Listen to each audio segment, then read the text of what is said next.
आज सुनिए कहानी जॉन एलिया की। बात उन दिनों की है जब भारत में अंग्रेजों की हुकूमत थी। सन 1931 का दिसंबर महीना था। सर्दी अपने जोर पर थी। उत्तर प्रदेश का एक छोटा सा शहर था अमरोहा। वहां एक घर था एलिया का। उस घर के मुखिया थे शफीक एलिया। वो कोई साधारण आदमी नहीं थे। वो इतने बड़े विद्वान थे कि उन्हें अरबी, फारसी, अंग्रेजी, संस्कृत, हिब्रू कई सारी भाषाएं आती थीं। वो सितारों को देखकर भविष्य बता सकते थे। उसी विद्वान घर में 14 दिसंबर को एक बच्चे ने जन्म लिया। उसका नाम रखा गया जॉन एलिया। जॉन बिल्कुल अलग बच्चा था। जब दूसरे बच्चे खिलौनों से खेलते थे या गली में दौड़ते थे, तब जॉन घर की लाइब्रेरी में बैठकर मोटी मोटी किताबें पढ़ता था। उसे सिर्फ 8 साल की उम्र में शायरी लिखने का शौक लग गया। सोचिए, 8 साल की उम्र में कोई बच्चा अपनी माँ से रोटी मांगता है या स्कूल जाने से मन करता है, लेकिन जॉन उस उम्र में दर्द और अकेलेपन की बातें लिख रहा था। लोग कहने लगे कि ये बच्चा जीनियस है। लेकिन जीनियस होने का एक मतलब ये भी होता है कि कोई उस बच्चे को समझ नहीं पाता। जॉन के भाई बड़े थे, पिता विद्वान थे, माँ उससे प्यार करती थी, लेकिन कोई उसकी आत्मा तक नहीं पहुंच पाया। तो जॉन कविता में खो गया। किताबें उसकी सबसे अच्छी दोस्त बन गईं। जैसे जैसे जॉन बड़ा हुआ, उसने सवाल करना शुरू कर दिए। साधारण सवाल नहीं, बड़े सवाल। वो पूछता, खुदा कहाँ है? अगर खुदा है तो इतना दर्द क्यों है? अगर खुदा दयालु है तो भूखे बच्चे क्यों मरते हैं? ये सवाल सुनकर लोगों की आंखें फटी रह जातीं। लोग कहते ये लड़का पागल हो गया है। लेकिन जॉन पागल नहीं था। वो इतना समझदार था कि उसने उन बातों को देख लिया जिन्हें देखकर लोग डर जाते थे। उसने खुदा से दोस्ती नहीं की, उसने खुदा से लड़ाई शुरू कर दी। फिर भी अजीब बात यह है कि उसकी शायरी में खुदा अक्सर आता था। अब आता है 1947 का साल। भारत दो टुकड़ों में बट रहा था। हिंदू मुसलमान दोनों तरफ खून बह रहा था। गांव जल रहे थे। औरतें सड़कों पर रो रही थीं। बच्चे अपने माँ बाप खो रहे थे। जॉन ये सब देख रहा था और उसका दिल कांप रहा था। वो इस बंटवारे के खिलाफ था। उसने पाकिस्तान के बनने को अलीगढ़ के लड़कों की शरारत कहा। ये कहना उस जमाने में बहुत बड़ी बात थी, जब आधे लोग पाकिस्तान जा रहे थे और आधे हिंदुस्तान में रह रहे थे। लेकिन जॉन को अपनी जुबान पर गर्व था। वो कभी झुका नहीं। फिर 1957 का साल आया। जॉन को पाकिस्तान जाना पड़ा, कराची शहर। वो खुद नहीं जाना चाहता था, लेकिन हालात ऐसे बन गए। कराची में उसे सब कुछ अजीब लगा।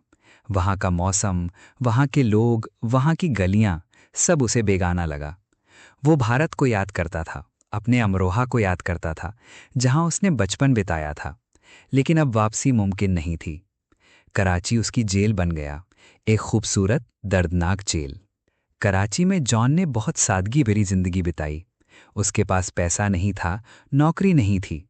वो अक्सर पुरानी किताबों की दुकानों पर घंटों खड़ा रहता, चाय की छोटी दुकानों पर बैठता और देर रात तक दोस्तों के साथ शायरी पर बहस करता।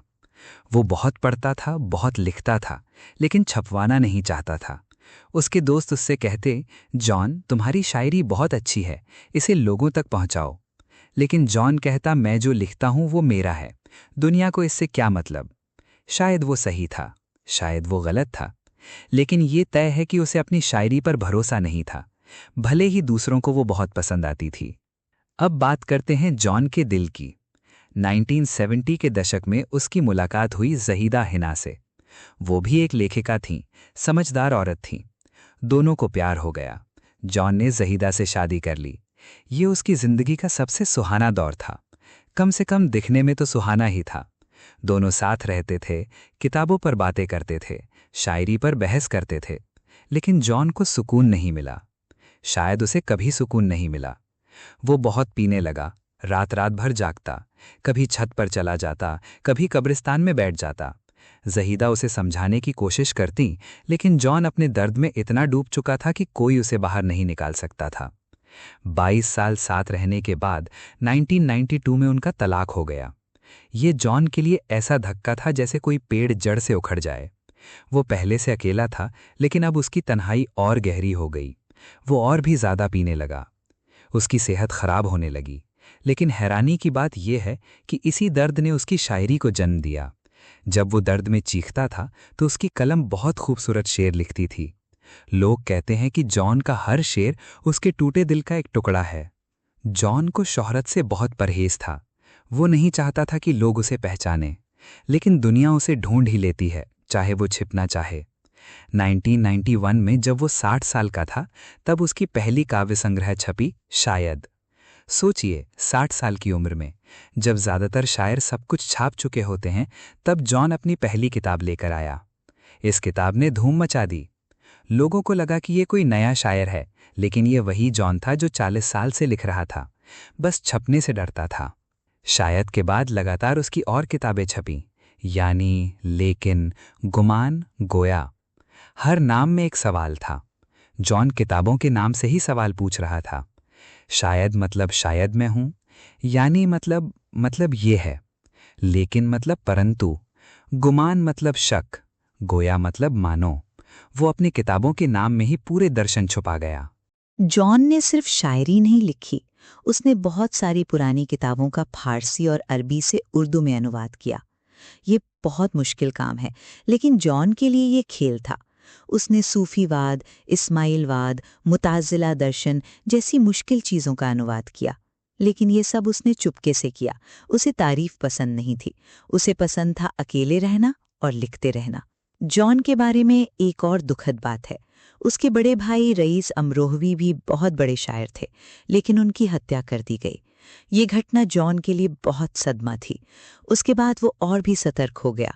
वो कम लोगों से मिलता था, शायद उसे डर था कि उसके साथ भी कुछ ऐसा हो जाए। जॉन ने हमेशा अपनी ज़बान पर कभी कंट्रोल नहीं किया, लेकिन अपनी सुरक्षा पर ज़रूर ध्यान दिया। जॉन की शायरी में बहुत गहरी बातें हैं। वो प्यार के बारे में लिखता है तो लगता है जैसे वो प्यार में बैठा हो। वो मौत के बारे में लिखता है तो लगता है जैसे मौत उसके सामने खड़ी हो। वो दर्द के बारे में लिखता है तो पाठक रोने लगता है। उसने कभी किसी को खुश करने के लिए नहीं लिखा, उसने सिर्फ इसलिए लिखा क्योंकि उसे लिखना था। वो कहता था कि अगर मैं ना लिखूं तो दम घुट जाए। जॉन ने अपनी शायरी में उर्दू भाषा को नई ऊंचाइयां दी। उसने नए शब्द गढ़े, नए मीटर बनाए। वो कहता था कि भाषा जिंदा चीज़ है, उसे रोज़ नए शब्द चाहिए।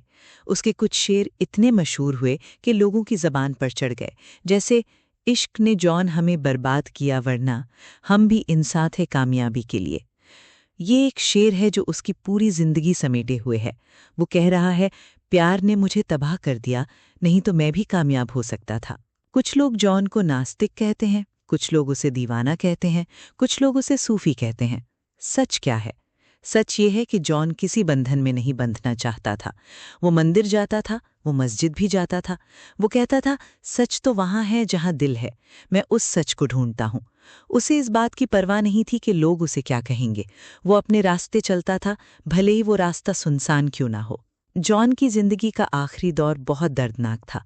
वो बहुत बीमार रहने लगा, उसका शरीर कमज़ोर पड़ गया, लेकिन उसकी आत्मा वही थी, बागी, उदास और बेहद ईमानदार।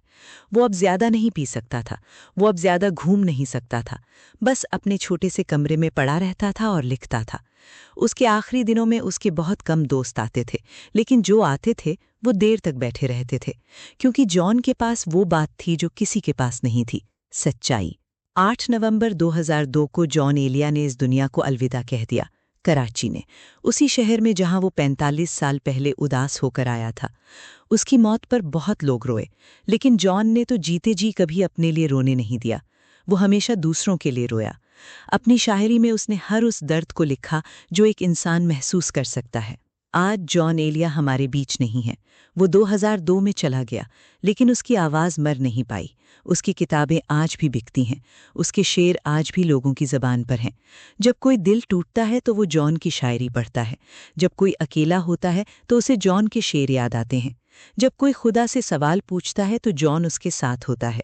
जॉन को समझने के लिए शायरी पढ़नी पड़ती है।